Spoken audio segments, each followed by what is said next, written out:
নমস্কার, welcome to my bakery. আজের অর্ডারটা ছিল একটা বাটারস্কচ ফ্লেভারের কেক। ডিজাইনটা তোমাদের কেমন লাগলো অবশ্যই আমাকে জানাবে। তার আগে পুরো প্রসেসটা তোমরা দেখতে থাকো। যদিও নতুন করে এটা বলার কিছু নেই, তাই কিছু বলছি না। 45 মিনিটের মধ্যে এই কেকটা আমি রেডি করেছিলাম। একদমই আর্জেন্ট অর্ডার ছিল।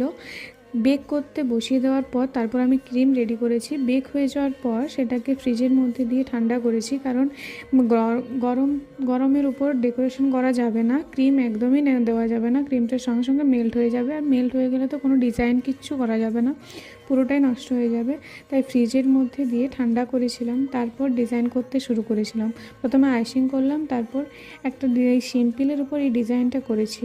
ডিজাইনটা তোমাদের কেমন লাগলো অবশ্যই জানিও। কাস্টমারের ডিজাইনটা খুবই পছন্দ হয়েছিল।